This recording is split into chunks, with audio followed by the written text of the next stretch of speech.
अगली सुबह अरमान की नींद अपने रोज के समय पर खुली। वो उठा और फ्रेश होकर रूम से निकलकर जिम रूम में जाने के लिए बढ़ गया, लेकिन फिर दिमाग में कुछ आने पर गेस्ट रूम की तरफ अपने पाँव बढ़ा दिए। वहाँ जाकर देखा तो नर्स सोफे पर बैठे बैठे ही सो गई थी और जैस्मीन भी अभी तक सो रही थी, लेकिन अभी उसके चेहरे पर कोई दर्द नहीं था तो सिर्फ एक प्यारी सी मुस्कान, जिसे देखकर अरमान के चेहरे पर भी मुस्कान आ गई, जिसे उसने जल्दी छुपा लिया। फिर अरमान जैस्मीन को देखकर अपने जिम की तरफ चला गया। वह वहाँ जाकर अपनी एक्सरसाइज करने लगा। लगभग 2 घंटे एक्सरसाइज करने के बाद वो पुशअप कर रहा था जब पीहू जिम रूम में आई और वो आकर अरमान के ऊपर लेट गई। उसे देख अरमान के चेहरे पर एक प्यारी सी स्माइल आ गई। अरमान ने उसे पूछा, उठ गया मेरा बच्चा? अरमान ने उसे उठाया और अपने रूम की तरफ बढ़ गया। उसने पीहू को फ्रेश कर खुद भी शावर लेकर वॉशरूम से बाहर आ गया। आज अरमान कैजुअल ड्रेस में ही था। उसने black lower white T shirt पहन रखी थी। वो पीहू को लेकर नीचे आ गया। सब डाइनिंग टेबल पर उसका ही इंतजार कर रहे थे।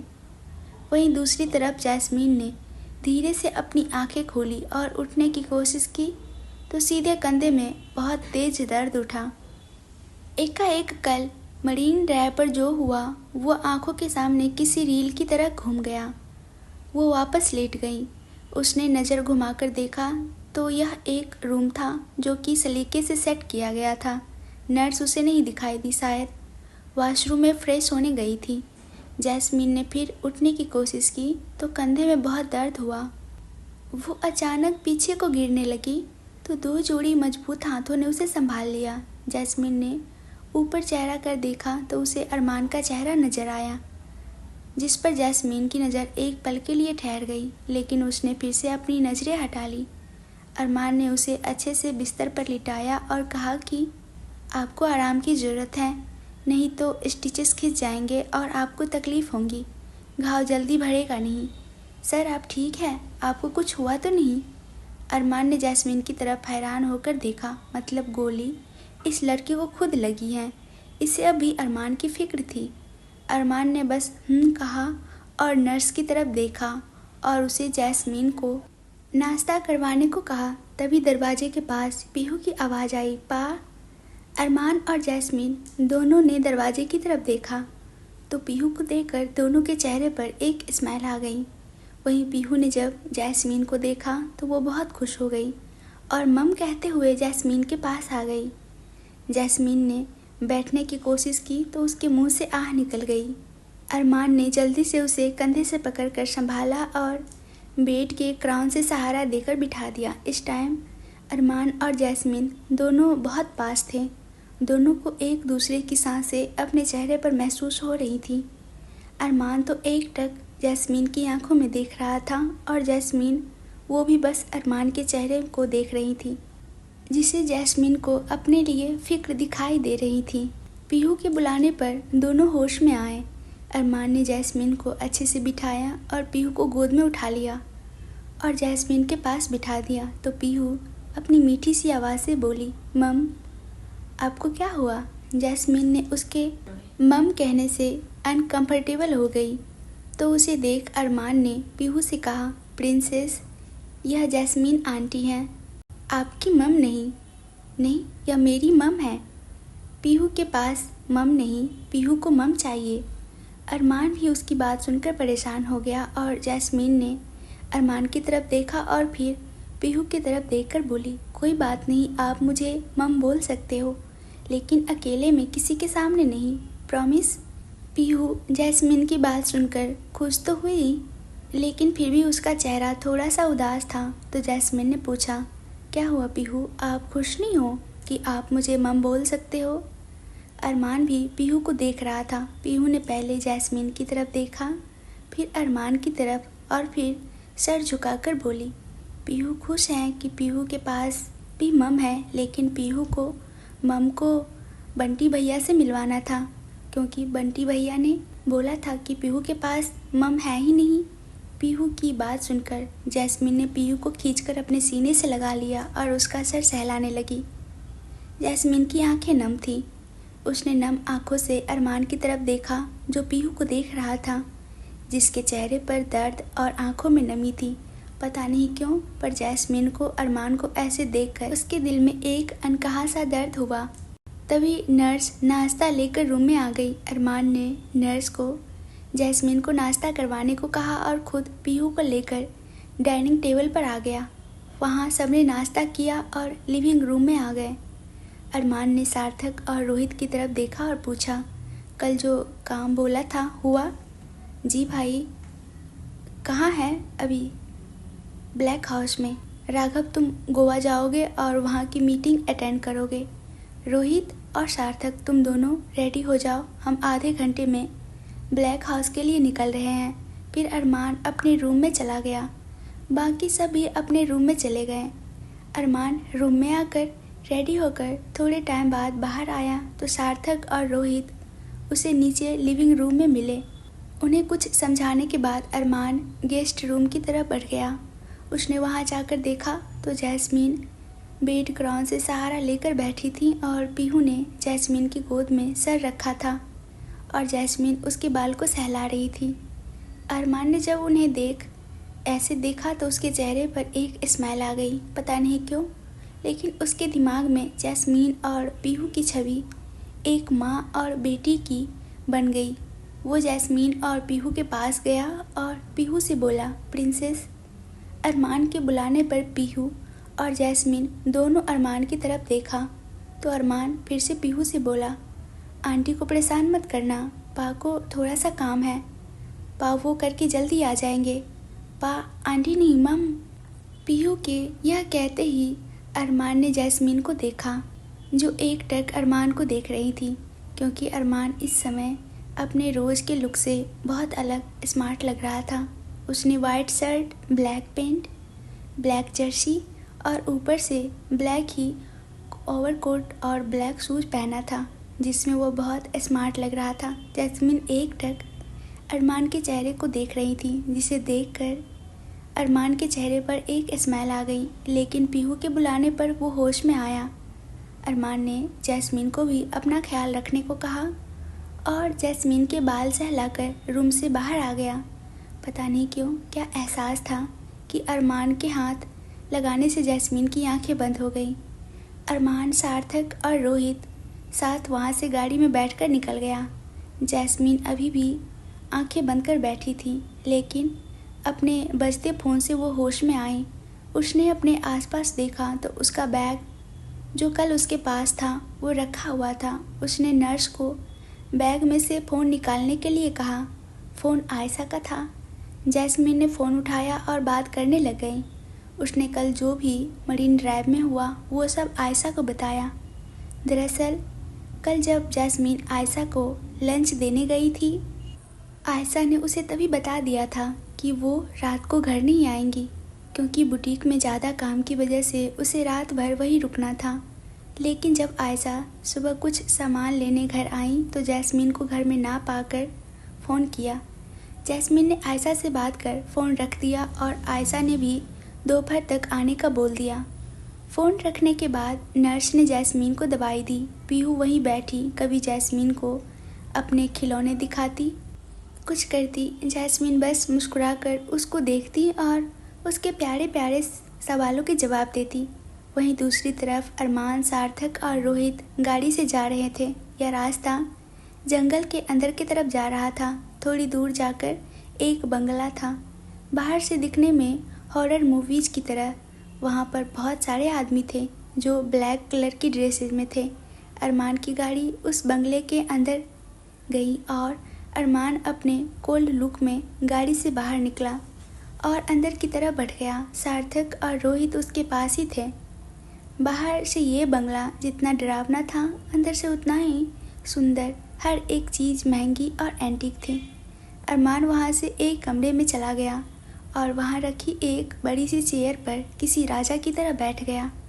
उसने अपने एक पैर दूसरे पैर पर रख लिया और अरमान का चेहरा भावहीन था। कोई भी उसके चेहरे को देखकर यह नहीं बता सकता था कि उसके दिमाग में क्या चल रहा है। अरमान ने सार्थक की तरफ देखा तो सार्थक ने एक गार्ड को इशारा किया। वो वहाँ से चला गया। कुछ देर बाद वो गार्ड्स वापस आया तो वो एक आदमी को लेकर आए। उसे अरमान के सामने पटक दिया। उस आदमी के आंखों पर कपड़ा बंधा था। अरमान ने सिगरेट जलाकर अपने होठों के बीच रखी और उसके कस भरने लगा। उसके इशारे पर गार्ड ने उसे उस आदमी के चेहरे से कपड़ा हटा दिया। उस आदमी को देखकर लग रहा था कि उसे पहले ही बहुत मारा गया है। अरमान उठकर उस आदमी के पास आया और एक घुटना फोल्ड कर नीचे बैठ गया और उस आदमी का जबड़ा अपने हाथों में भींचकर बोला, किसके कहने पर गोली चलाई थी? लेकिन वो आदमी चुप रहा। अरमान ने फिर गार्ड को इशारा किया तो उन्होंने उस आदमी को एक चेयर पर बांध दिया। अरमान ने अपना ओवरकोट उतारकर रोहित को पकड़ा दिया। अरमान के इशारे पर गार्ड ने उसे एक खंजर पकड़ा दिया। जब उस आदमी ने अपने सामने खंजर देखा तो डर गया, लेकिन बोला कुछ नहीं। अरमान ने उस खंजर को उस आदमी के चेहरे पर घुमाया और धीरे से उसके चेहरे पर, और साथ ही वो उससे पूछ रहा था कि किसने भेजा उसे। अरमान ने जब देखा वो आदमी चुप है तो उसने एक झटके से और उस आदमी की एक, लेकिन किसी को फर्क नहीं पड़ा क्योंकि उसे आदत थी इन सब की। ऐसे ही अरमान ने उसके दूसरे जांघ पर वार किया, फिर उसके हाथ की हथेली में, तो वो आदमी दर्द से तड़प उठा। उस आदमी ने अरमान से कहा, मुझे राका ने भेजा था, उसने मुझे पैसे दिए थे, प्लीज़ मुझे जाने दो। लेकिन अरमान ने एक झटके से और गार्ड से उस आदमी को ठिकाने लगाने का बोलकर बाहर आ गया और ऊपर एक रूम में चला गया।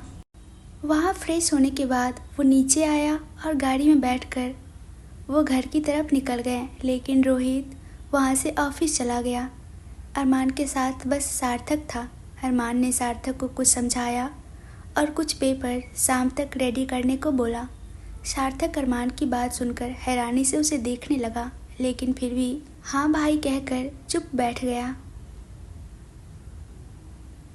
कुछ टाइम बाद गाड़ी ठाकुर मेंशन पहुंची तो अरमान और सार्थक अंदर चले गए।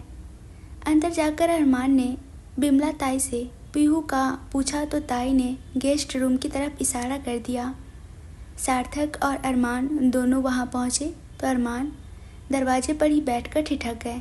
अंदर का सीन देखकर दोनों के चेहरे पर एक स्माइल आ गई। दरअसल अंदर जैस्मीन और पीहू आराम से सो रही थी। पीहू का सर जैस्मीन के सीने पर था और उसने जैस्मीन को अपने एक हाथ से पकड़ा हुआ था। जैस्मीन ने भी बिना अपने जख्म की परवाह किए पीहू को खुद में समेट रखा था। उन दोनों को अगर कोई और देखे तो माँ और बेटी ही समझे। सार्थक ने पहले अंदर देखा, फिर अरमान की तरफ जो एकटक पीहू और जैस्मीन को देख रहा था। अब सार्थक को अरमान का फैसला सही लग रहा था। उसने सार्थक को गाड़ी में बताया था। सार्थक वहाँ से अपने कमरे में चला गया और अरमान अपने कदम अंदर की तरफ बढ़ा दिए। अरमान जहाँ बेड के पास खड़े होकर पीहू और जैस्मीन को देखने लग जाता है, जो एक दूसरे से लिपट कर सो रही थी। अरमान ने अपने फ़ोन निकालकर उन दोनों की एक फ़ोटो ले ली। अरमान वहाँ से अपने कमरे में आ गया और चेंज करके बालकनी में चला गया। वो गहरी सोच में गुम था। शाम के 5 बजे जैस्मीन की नींद खुली तो उसने देखा पीहू अभी भी उससे चिपक कर सो रही हैं। पीहू को देखकर जैस्मीन के चेहरे पर एक स्माइल आ गई। उसने पीहू के माथे को चूम लिया। जैस्मीन पीहू के सर सहलाने लगी। तभी उसे एहसास हुआ कि कोई उसे देख रहा है। उसने अपना चेहरा घुमाकर दरवाजे पर देखा तो अरमान खड़ा उसे ही देख रहा था। जैस्मीन जब अरमान को देखती हैं तो वो उठने की कोशिश करती हैं, लेकिन उठ नहीं पाती क्योंकि उसके कंधे पर दर्द होने लग जाता है। अरमान फटाफट जैस्मीन के पास आता है और उसे सहारे देकर बिठाता है और कहता है, ध्यान से, आपका जख्म ताज़ा है, दर्द होगा। कोई बात नहीं, अब तो आदत है। अरमान नासमझी में उसकी तरफ देखता है तो जैस्मीन कहती हैं, I am fine sir. Armaan Jasmine को एकटक देख रहा होता है और उसकी कई बातों का मतलब समझने की कोशिश कर रहा होता है। पीहू उन दोनों की आवाज़ सुनकर उठ जाती है तो अरमान उसकी तरफ देखता है तो वो अरमान को उसे गोद उठाने को बोलती हैं। अरमान पीहू को गोद में लेकर और जैस्मीन को आराम करने का कहकर पीहू को लेकर अपने रूम में आ जाता है। अरमान रूम में आकर पीहू को फ्रेश करवाता है, फिर नीचे लेकर लिविंग रूम में आ जाता है क्योंकि पीहू और जैस्मीन बिना लंच किए ही सो गई थी। तो वो बिमला ताई को पीहू के लिए चॉकलेट मिल्क शेक बनाने को बोलता है और जैस्मीन के लिए वेजिटेबल सूप। फिर अरमान पीहू को मिल्क शेक पिलाकर उसे बिमला ताई के पास छोड़कर खुद सूप लेकर जैस्मीन के रूम में आ जाता है। जब वो रूम में जाता है तो देखता है कि जैस्मीन एकटक खिड़की से बाहर देख रही है और किसी गहरी सोच में गुम है। अरमान धीरे से उसके पास जाता है तो उसके चेहरे को देख जो आंसुओं से भींगा हुआ होता है और अभी भी उसकी आंखों में आंसू निकल रहे होते हैं। पता नहीं क्यों पर अरमान को जैस्मीन के आंसू देखकर अपने दिल में एक अजीब सा दर्द होता है और वो फटाफट सूप को वहीं साइड टेबल पर रखकर जैस्मीन के पास आ जाता है और पूछता है, आप ठीक हैं? आप रो क्यों रही हैं? आपको कहीं दर्द हो रहा है? अरमान की आवाज़ सुनकर जैस्मीन होश में आती हैं और जल्दी से अपने आंसू पोंछती हैं और अपना सर झुकाकर बैठ जाती हैं। अरमान फिर उससे पूछता है, बोलिए ना, कहीं दर्द हो रहा है? मैं अभी डॉक्टर को बुलवाता हूँ। यह बोल वो फटाफट अपना फ़ोन निकालता है। तभी जैस्मीन उसे देखकर कहती है, मैं ठीक हूँ, डॉक्टर की ज़रूरत नहीं। तभी अरमान उसकी तरफ देखता है तो वो फिर से अपनी पलकें झुका लेती हैं। तो अरमान उससे कहता है, तो आप रो क्यों रही थी? यह बोल अरमान उसकी तरफ एकटक देखते रहता है लेकिन जैस्मीन खामोश रहती हैं। तो अरमान फिर पूछता है, बताइए ना, आप रो क्यों रही थी? जैस्मीन बिना उसकी तरफ देखे खिड़की की तरफ अपना चेहरा कर कहती है, कुछ नहीं, बस कुछ पुरानी बातें याद आ गई। अरमान अभी भी बहुत गौर से जैस्मीन के चेहरे को देख पटने की कोशिश कर रहा था। फिर उसने अपने ख्यालों को झटका और सूप का बॉल जैस्मीन के सामने रख दिया। जैस्मीन उसे देखने लगी तो अरमान ने कहा, आपने लंच भी नहीं किया, आपको अभी टाइम से खाने की पीने की ज़रूरत है, क्योंकि अगर आप टाइम से खाना नहीं खाएंगी तो जल्दी ठीक कैसे होंगी? जैस्मीन बस एकटक अरमान के चेहरे को देख रही थी। अरमान ने उसके आगे अपना हाथ हिलाया तो वो होश में आई और फिर जो उसकी बॉल को देखने लगी। वो कभी बॉल को देखती तो कभी अपने हाथ को। फिर उसने अपने उल्टे हाथ से ही खाने की कोशिश करने लगी। अरमान जो उसे ही देख रहा था, उसने उसे उल्टे हाथ से खाते देखा तो उसके हाथ से चम्मच लेकर बॉल को अपने पास रख लिया और चम्मच में सूप लेकर उसे फूंक मारकर जैस्मीन की तरफ बढ़ा दिया और बोला, नर्स के घर पर कुछ इमरजेंसी हो गई है इसलिए उसे जाना पड़ा। दूसरी नर्स के लिए बोल दिया है, वो थोड़े टाइम तक आएंगी। जैस्मीन ने अरमान की तरफ देखा और फिर उसके हाथ में पकड़े सूप की तरफ। तो अरमान ने उसे आंखों से पीने का इशारा किया। जैस्मीन ने कुछ टाइम की झिझक के बाद अरमान के हाथ से सूप पी लिया। अरमान ने उसे पूरा सूप पिलाया और जैस्मीन के बालों को प्यार से सहलाकर जाने लगा, लेकिन दरवाजे के पास पहुंचकर पीछे मुड़ा और जैस्मीन से कहा, आप ठीक हो जाइए, फिर आपसे कुछ ज़रूरी बात करनी है। अरमान वापस बाहर जाने के लिए जैसे ही कदम बढ़ाता है, पीछे से जैस्मीन कहती हैं, सुनिए। अरमान वहीं रुक गया लेकिन पीछे नहीं घूमा। पता नहीं क्यों पर उसे जैस्मीन का उसे सुनिए कहना एक अलग एहसास दे रहा था और इसी के साथ उसके होठों पर एक प्यारी सी मुस्कान थी। फिर उसने खुद को नॉर्मल किया और पीछे घूम गया। जैस्मीन उसे ही देख रही थी। उसने अरमान को अपनी तरफ घूमे देखा तो धीरे से सर झुकाकर बोली, वो मेरी फ्रेंड आ रही हैं मुझसे मिलने। और बोल वो थोड़ा रुक गई और मुझे लेने। अरमान ने जब यह सुना तो पता नहीं क्यों उसे बुरा लगा कि जैस्मीन जाने की बात कर रही थी। उसका मन कर रहा था कि जैस्मीन को हमेशा के लिए अपने पास रखे। वो खामोश था। तब तक पीछे से पीहू की आवाज़ आई, मम आप जा रही हो? आपने पीहू से प्रॉमिस किया था, आप पास रुकोगे। पीहू की आवाज़ सुन जैस्मीन और अरमान ने पीहू की तरफ देखा जिसका चेहरा जैस्मीन के जाने की बात सुनकर उतर गया और उसकी आंखें आंसुओं से भरी हुई थीं। अरमान ने जब पीहू को ऐसे देखा तो फटाफट उसे अपनी गोद में उठा लिया और बोला, मम कहीं नहीं जाएंगी, वो आपके पास ही रुकेंगी हमेशा। पा है ना, वो मम से बात करेंगे। सच्ची? पीहू प्रॉमिस? पीहू प्रॉमिस। आप जल्दी नीचे जाओ, पा आपकी मम से बात करके आते हैं। पीहू ने खुश होकर अरमान को देखा और उसके गाल पर किस किया तो अरमान ने भी उसे मुस्कुराकर गाल पर किस दिया। फिर पीहू ने उसे नीचे उतारने के लिए बोला तो अरमान ने उसे नीचे उतार दिया। तो वो जैस्मीन के पास चली गई। जैस्मीन, जो अरमान की बात सुनकर हैरानी से उसे देख रही थी, वो पीहू के हिलाने से होश में आई और उसने पीहू को देखा तो पीहू ने उसे नीचे झुकने के लिए बोला तो वो पीहू के पास नीचे झुक गई। पीहू ने जैस्मीन के गाल पर किस किया तो जैस्मीन मुस्कुरा दी और जैस्मीन ने भी पीहू के माथे पर होठ रख उसे किस किया। पीहू रूम से बाहर चली गई। अरमान ने जाती हुई पीहू को देखकर अपने फ़ोन से फ़ोन किया और कहा, मुझे फ़ाइल लाकर दो, और बिना सामने का बात सुने फ़ोन रख दिया। 2 मिनट बाद ही सार्थक आया और फाइल अरमान को देकर चला गया। अरमान ने रूम का दरवाज़ा बंद किया और जैस्मीन के पास चला गया। अरमान जैस्मीन के पास आया और उसे वो फाइल दी और पढ़ने के लिए बोला। जैस्मीन ने फाइल ओपन की, पढ़ी। वो जैसे ही फाइल को पढ़ रही थी वैसे वैसे उसकी आंखों से आंसू बह रहे थे और चेहरे पर गुस्सा भी बेहिसाब था। जैस्मीन ने फाइल पढ़ी और साइड में पटक दी और अरमान की तरफ देखा और बोली, यह क्या बकवास है मिस्टर ठाकुर, आप ऐसा कैसे सोच भी सकते हैं।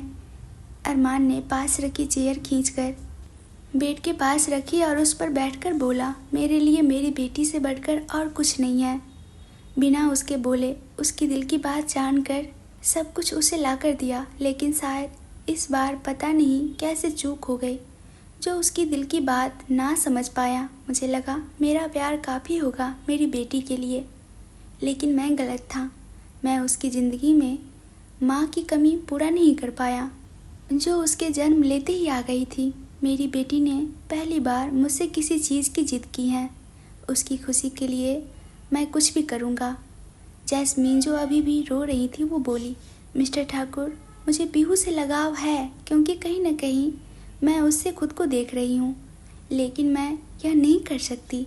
मैं कोई ज़ोर ज़बरदस्ती नहीं करना चाहता, इसलिए आप इन पेपर्स पर साइन कर दीजिए। लेकिन अगर आप चाहती हैं कि मैं अपनी पर आ जाऊँ तो ठीक है।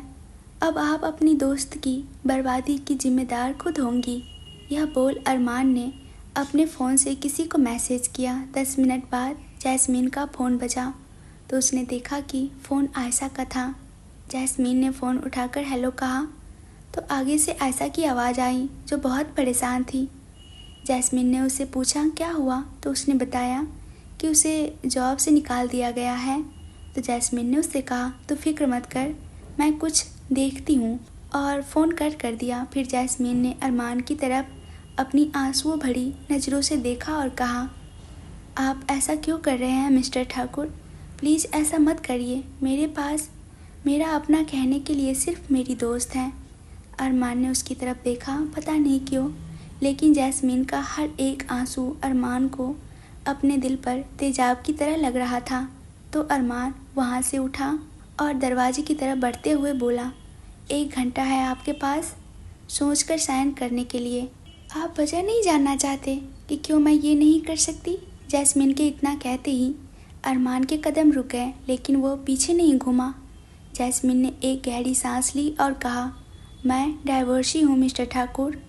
जैस्मीन के इतना कहते ही अरमान पीछे पलटा और जैस्मीन को देखते हुए उसके पास आया और कहा, मुझे फ़र्क नहीं पड़ता, पास्ट में जो था वो था, लेकिन आपका प्रेजेंट और फ्यूचर सिर्फ मेरी पीहू और मैं होंगे। 1 घंटा है आपके पास, साइन द पेपर्स। इसी के साथ अरमान बाहर चला गया और जैस्मीन किसी गहरी सोच में डूब गई। वो कभी दरवाजे की तरफ देखती तो कभी उस फाइल की तरफ। अरमान वहाँ से निकलकर सीधे अपने रूम में आ गया और बालकनी में चला गया, पता नहीं क्यों, लेकिन जैस्मीन का पहले किसी और का होना उसके दिल में अजीब सा दर्द कर रहा था। अरमान का दिल कर रहा था कि जैस्मीन सिर्फ उसकी होनी चाहिए थी। अरमान ने एक सिगरेट निकाल होठों के बीच दबाए पीने लगा और कुछ सोचने लगा। कुछ टाइम बाद उसने बची हुई सिगरेट को पाँव के नीचे कुचला और खुद से ही बोला, खुद के मन में, माना कि आप पहले किसी और की थी, लेकिन आज, बल्कि अभी से आप सिर्फ और सिर्फ इस अरमान ठाकुर की होंगी, वो भी पूरी ज़िंदगी के लिए। आप पर सिर्फ इस अरमान ठाकुर का हक होगा। पता नहीं क्यों, लेकिन आपकी आंखें मुझसे बहुत कुछ कहती हैं। बहुत दर्द देखा है मैंने आपकी आंखों में, लेकिन वादा करता हूँ आपके सारे दुख खत्म करने की कोशिश करूँगा। फिर अरमान रूम में वापस आया और वॉशरूम में चला गया। वहीं दूसरी तरफ जैस्मीन अपने हाथ में पकड़ी फाइल को देखा और कुछ सोचने लगी। अचानक उसकी आंखों के सामने पीहू का मुस्कुराता चेहरा आ गया। जैस्मीन ने कुछ सोचा और फाइल पर साइन कर दिए। अरमान वॉशरूम से निकलकर बाहर आया और रूम से बाहर आ गया। वो जैस्मीन की रूम की तरफ जा ही रहा था कि उसने देखा पीहू बाहर से अंदर आ रही थी, लेकिन उसके पूरे कपड़े मिट्टी से गंदे थे। अरमान ने उसे देखा तो वहीं रुक गया। पीहू ने जब अरमान को देखा तो चहकती हुई अरमान के पास आई और बोली, पा, पीहू फूल लगाए। अरमान ने उसे देखा और कहा, लेकिन आप खुद इतने गंदे कैसे हो गए? पीहू ने उसे देखा और फिर खुद को ऊपर से नीचे तक देखा और अरमान की तरफ देखकर अपना नीचे वाला होठ निकालकर मासूम सा चेहरा बनाया। अरमान ने उसे ऐसे देखा तो मुस्कुरा दिया। फिर उसने बिमला ताई को पीहू को नहाने के लिए बोला तो ताई पीहू को अंदर लेकर गई और खुद अरमान जैस्मीन की रूम की तरफ बढ़ गया। अरमान जब रूम में पहुंचा तो देखा जैस्मीन बेड से टेक लगाकर बैठी हुई हैं और एकटक सामने की दीवार को देख रही हैं और उसकी पलकें अभी भींगी हुई थीं और चेहरे पर आंसुओं के निशान और लाल सूजी आंखें यह बता रही थीं कि वो बहुत रोई हैं। अरमान को जैस्मीन को ऐसे देखकर अपने दिल में कुछ अजीब सा दर्द हुआ। अरमान धीरे से जैस्मीन के पास जा बेड के पास लगी चेयर पर बैठ गया और जैस्मीन को देखने लगा। कुछ टाइम बाद जैस्मीन को अपने चेहरे पर किसी की नज़रें की तपिश महसूस हुई तो उसने अपनी गर्दन घुमाकर दरवाजे की तरफ देखा तो अपने पास बैठे अरमान को देखकर उसने अपने आंसू साफ किए और फाइल अरमान को दे दी और खुद फिर अपना चेहरा खिड़की की तरफ कर बैठ गई। अरमान ने वो फाइल जैस्मीन के हाथ से ली और खोलकर देखने लगा। जैस्मीन के साइन देखकर पता नहीं क्यों उसे बहुत खुशी हुई और अपने दिल में एक सुकून महसूस हुआ। अरमान ने जैस्मीन की तरफ देखा जो चेहरा खिड़की की तरफ कर बैठी थी। अरमान को पता नहीं क्या हुआ, वो एकदम उठा और जैस्मीन के सामने बैठकर एकदम से उसे गले लगा लिया। जैस्मीन की आंखें एकदम बड़ी हो गई। अरमान ऐसे ही उसे गले लगाए बोला, जानता हूँ आपकी मर्जी के बिना सब गलत है, लेकिन मैं मेरी बेटी के लिए कुछ भी कर सकता हूँ। लेकिन आज आपसे एक वादा करता हूँ, कभी भी आपको कोई भी परेशानी नहीं होने दूँगा। आज से आपके मान सम्मान की जिम्मेदारी मेरी, आपकी हर ज़रूरत को पूरा करूँगा। यह इस अरमान ठाकुर का वादा है। इतना बोल अरमान चुप हो गया, लेकिन उसने जैस्मीन को अभी भी नहीं छोड़ा था और जैस्मीन वो उसकी बात सुनकर हैरान थी। लेकिन पता नहीं क्यों उसे अरमान के ऐसे गले लगने से एक अजीब सा सुकून मिल रहा था और इसी के साथ वो बेआवाज़ आंसू बहाने लगी। अरमान को अपने सीने पर जैस्मीन की आंसू महसूस हुई तो उसने जैस्मीन को खुद से अलग कर देखा तो जैस्मीन का चेहरा आंसुओं से भींगा हुआ था। अरमान ने जैस्मीन के चेहरे को अपने हाथों में लेकर अंगूठे से उसके आंसू साफ किए और अपनी गर्दन हिलाकर ना रोने के लिए बोला। अरमान को खुद समझ नहीं आ रहा था कि क्या कर रहा है और जैस्मीन वो खुद अपने मन में यही सोच रही थी कि वो क्यों अरमान को खुद से दूर नहीं कर पा रही, क्यों उसे अरमान का उसे गले लगाना, उसकी फिक्र करना अच्छा लग रहा है। अरमान ने उसे अच्छे से बिठाया और उसे देखने लगा। जैस्मीन ने भी तभी उसे देखा। कुछ टाइम के लिए दोनों की नज़रें मिली तो यहाँ अरमान को जैस्मीन की आंखों में एक अनकहा सा दर्द दिखा तो वहीं जैस्मीन को अरमान की आंखों में अपने लिए फिक्र दिखाई दी। जैस्मीन ने अपना चेहरा घुमा लिया। यह देख अरमान भी उठकर अपनी चेयर पर बैठा और जैस्मीन को देखने लगा। जैस्मीन ने बिना उसकी तरफ देखे ही कहा, मिस्टर ठाकुर, मैंने आपकी बात मानी सिर्फ पीहू और अपनी दोस्ती की खातिर, क्योंकि उसके सिवा मेरे पास मेरा अपना कहने के लिए कोई नहीं है। और दूसरी बात, मैं जैसे रहती थी वैसे ही रहूँगी और यह बात अभी बाहर किसी को पता नहीं चलनी चाहिए। अरमान ने कुछ पल उसे देखा और बोला, ठीक है, आप जैसे रहती हैं आप वैसे ही रहिए, कोई आपको नहीं रोकेगा। कहानी आगे सुनने के लिए प्लीज़ आप लोग चैनल को सब्सक्राइब कर लीजिए ताकि मैं आगे वीडियो अपलोड करूं, और वीडियो को लाइक दीजिए ज़्यादा से ज़्यादा और कमेंट्स करिए ताकि ये वीडियो आगे बढ़ सके।